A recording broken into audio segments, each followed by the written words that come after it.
Olá pessoal, aqui é o professor Luciano. Hoje nós vamos continuar falando sobre texto dissertativo argumentativo. No entanto, o nosso foco é argumento. Então, o que são argumentos? A base de uma dissertação é a fundamentação do seu ponto de vista, né? Sua opinião sobre o assunto. Então, para tanto, nós devemos nos atentar a algumas relações. Por exemplo, argumentos de autoridade. É um argumento baseado na opinião de um especialista, né, de uma autoridade no assunto. E para que esse tipo de argumento seja bom, a gente precisa cumprir aí, eles, né, precisam cumprir algumas regras, digamos assim, né? Bom, primeiro, o especialista, essa autoridade invocada, né, tem que ser bom de fato naquilo que ele diz, né, na causa que ele defende. 2. Os especialistas da matéria em causa não podem discordar significativamente entre si quanto à afirmação da causa. Ou seja, eu estou usando o argumento de autoridade, eu estou falando de alguém que é conhecedor, mas se existem autores que discordam sobre esse assunto de uma maneira significativa, aí já deixa de ser autoridade, porque se há tanta divergência assim, então não há conhecimento de fato sobre o assunto. 3. Só podemos aceitar a conclusão de um argumento de autoridade se não existirem outros argumentos mais fortes ou, né, de força igual a favor da conclusão contrária, né? Então, se eu tenho alguns argumentos, se eu tenho, aliás, um argumento e eu procuro outro que não contrarie, eu procuro outro e não encontro outro que contrarie, então eu vou estar utilizando essa conclusão como argumento. Mas, se tiver discordância, ele deixa de ser autoridade. E 4, por fim, os especialistas da matéria em causa, no seu todo, não podem ter fortes interesses pessoais na afirmação em causa. Então não adianta eu me basear num argumento de autoridade, sendo que aquela autoridade tem um interesse pessoal nessa fundamentação, então deixa de ter credibilidade, porque o argumento de autoridade ele precisa ser bom, ou seja, ele precisa ter um significado, né, um sentido para todos, né? É em comum para todos, não apenas de interesse pessoal. E o argumento baseado no senso comum. Basear-se no senso comum também pode ser uma estratégia argumentativa bem-sucedida. Proposições do tipo: não se faz um grande país sem investimentos em educação, né? A destruição do meio ambiente causará sérios problemas às gerações futuras. São tidas pela sociedade, né, esse tipo de argumento como verdadeira. Então, quando a gente fala que não se faz um grande país sem educação ou sem grandes investimentos na educação, acaba que soando de uma maneira lógica para a gente, né? A gente consegue perceber isso como verdade e essa verdade, então, ela é baseada no senso comum, ou seja, todo mundo concorda, pelo menos a maioria das pessoas concorda e todo mundo entende de uma maneira fácil, né? Então, quando nós dizemos que a destruição do meio ambiente causará sérios problemas às gerações futuras, a gente está falando então de uma maneira aí que todo mundo compreenda, que a gente consiga raciocinar de uma maneira simples e mais objetiva. Então, a maioria também concorda com essa proposição, né? Por outro lado, deve-se tomar cuidado com opiniões sem validade científica. Também com opiniões que são preconceituosas. Toma muito cuidado com opiniões também que são etnocêntricas, ok? Por exemplo, Deus é brasileiro. Então, é como se só a nossa forma de crer fosse a ideal, digamos assim, né? E os outros continentes, né? Há tanta diversidade religiosa, como é que as pessoas tratam Deus?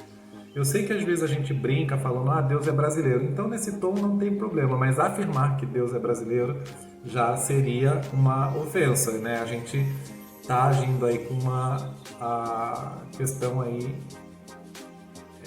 complicada, tá bom? Ninguém trabalha na Bahia, né? Essa questão de falar que o baiano é preguiçoso, olha aí o preconceito também, né? A gente tem que perceber que cada região do país tem o seu clima, a sua cultura, a sua arte, a sua forma de se expressar. Então, vou dar um exemplo. Quem mora no centro de São Paulo costuma ser um pouco mais rápido, um pouco mais agitado, mas existe um clima que colabora para isso, uma forma de trabalhar que colabora para isso, uma cultura. Tem todo um contexto histórico, econômico, social, cultural, que faz com que o nosso comportamento de paulista seja moldado. E eu não devo comparar culturas. E eu falar que não se trabalha na Bahia, eu estou sendo altamente preconceituoso. Ou falar que o baiano é lento, que não quer saber de nada, né? Isso é preconceito mesmo, tá bom?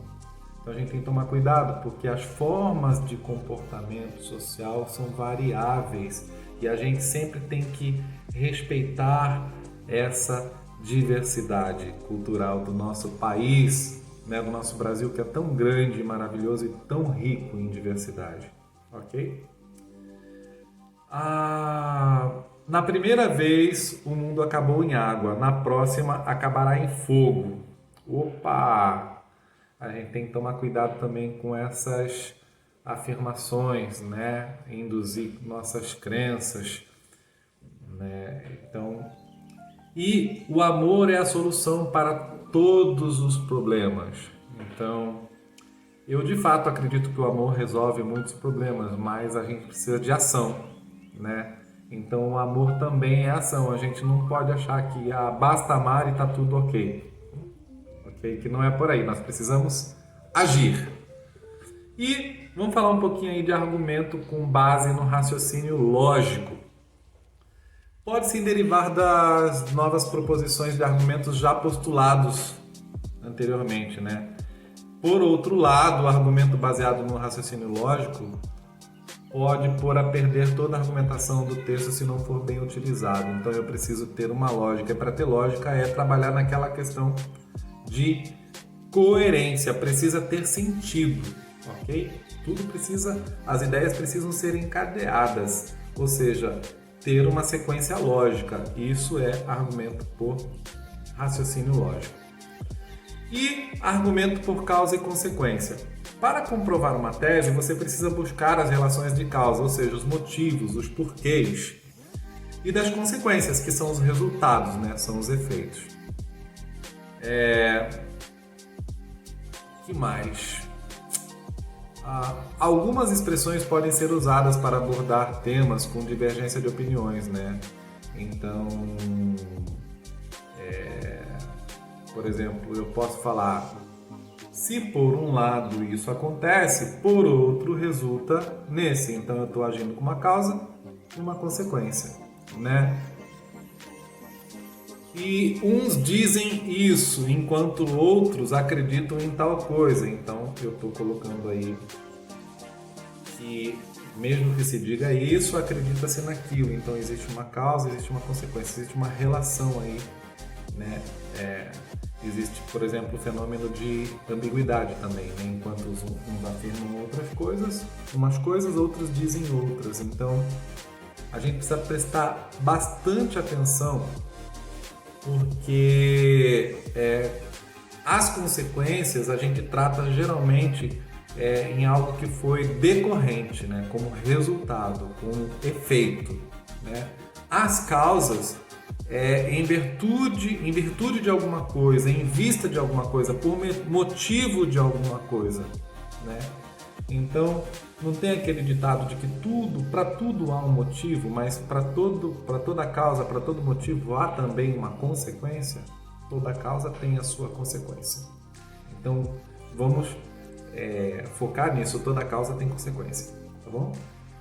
E argumentos de provas concretas, né? Ao utilizarmos argumentos fundamentados em provas concretas, buscamos evidenciar nossa tese por meio de informações concretas extraídas da realidade.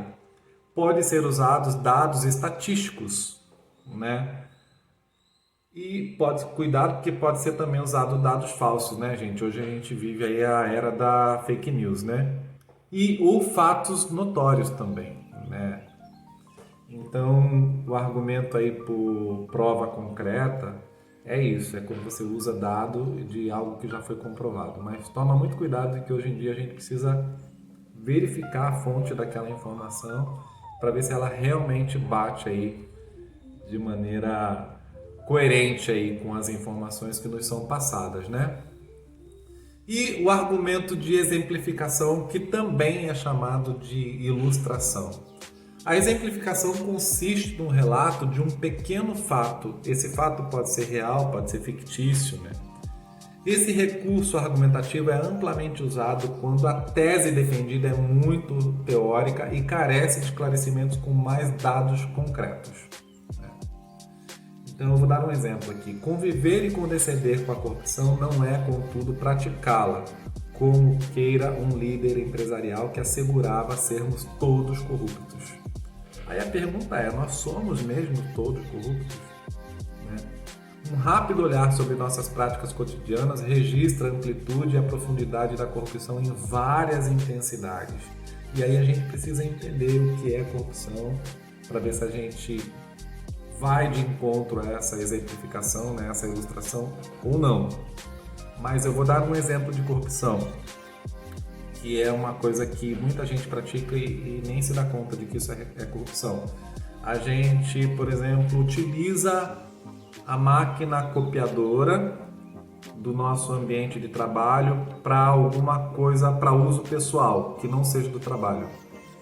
Então isso é considerado corrupção. Eu vou ao mercado e de alguma forma eu dou um jeito de furar a fila. Né? Essa também é uma ação corrupta. Eu estou infringindo regras, né? Sejam elas sociais, e trabalho, enfim, em todos os nossos campos aí de atuação na vida, ok? Então é basicamente isso. Por hoje é só. Nos vemos então na próxima aula. Gratidão. Namastê.